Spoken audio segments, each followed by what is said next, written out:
What's up? Just a quick intro to this next video because I think I'm going to start a new series. Ooh, it's called Munted Hunter.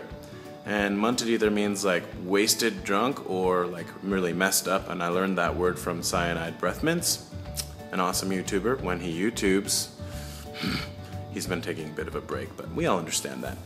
Right, back on track. So Munted Hunter is meant to be a series where if I find games or other interesting things, maybe machines that are munted, either kind of broken or they need some love, I need to fix them. I feel that need, and so I want to share that with you. And so this is just a really simple example. I'm not technically skilled, so that might make it more fun. And I'm not going to promise that I'm not going to be munted while I'm hunting either, so it could be a little double entendre. What's up, people?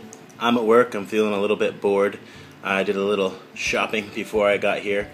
Paid a little too much for this. Got it for half price. So, you know, 790 yen. That's a little less than 10 bucks. But I just, I was at the store and I feel like I need to buy something. And I figured this could be a project. So this is Biohazard 4, which is the same as Resident Evil 4, which is an awesome game.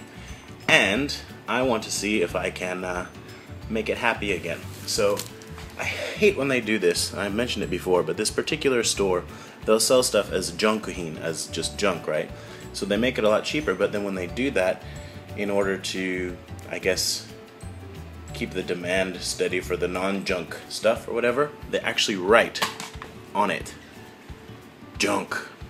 And they decided this was junk because there is deep,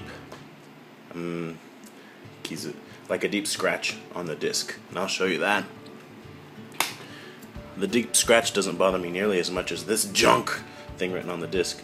And if the disc won't play, they write that. They say disc doesn't play or it stops, But it does have some scratching, and I'm going to try playing without doing anything. I can always buff it out. I am a collector, but I just want to have this on my shelf because this is such a great game. It's one of the ones you must have, I think, for the PS2 and for the GameCube, really. So anyway, I'm going to try to get this off, and I'm going to show you how I do that. Normally I use Axe body spray, but since I'm at work, I don't have that on me, so I'll try a couple other things because it's fun and exciting, and it'll make this room smell very funny. So I asked the girl to check if there was any writing in the manual, and she handled it so, like, I don't know. She was just like, I just said, no, it's okay. You don't have to check it. Never mind. It's fine. I'll buy it. But yeah, I don't think there's anything in here. Right, so there's the manual. Manual's good. So I'm happy to have that in a proper case. They also put a sticker directly on the whatever this is called, the insert. That's just obnoxious. I mean, come on. It's got a deep scratch on it already. Isn't that enough? Why do you have to do more damage to it? So first I'm going to see if I can just very carefully remove this. And while I'm at it, I want to tell you how I have my camera set up. It's literally hanging off of it's my iPhone, hanging off the edge of a table. That's the table. And then I've got 4 children's books on it to keep it from falling off because it's, off of the edge. And then under it, I've got like a footrest, ottoman type thing. And there's a lot of glare, and I'm just trying to stand between the light and the thing so that it doesn't, reflect as much. So it's very high tech up in here. Alright, so first, let's try to get this sucker off.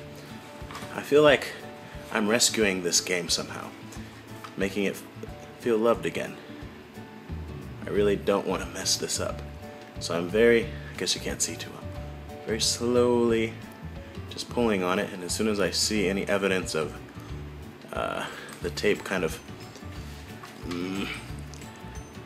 damaging this insert, then I will rethink what I'm doing.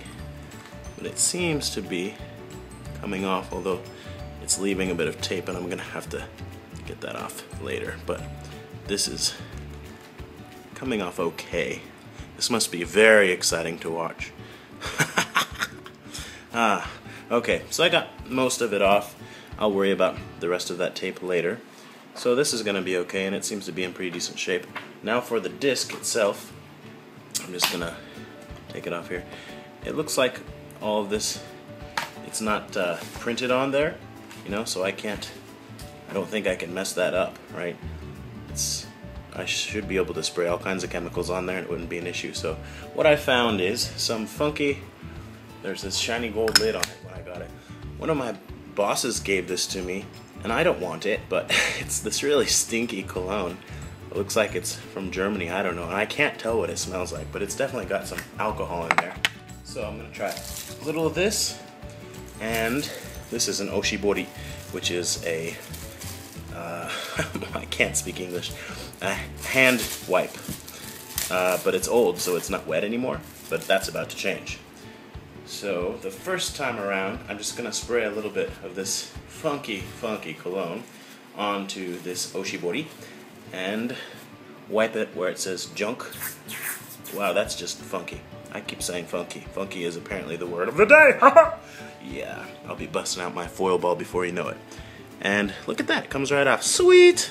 Okay, well, you see now, I'm really glad that I took this funky cologne from my boss, because it's getting this off really well. It looks like it's leaving a bit of a, see, look at that. It just came right off. It's a little scary actually. This is something you put on your body.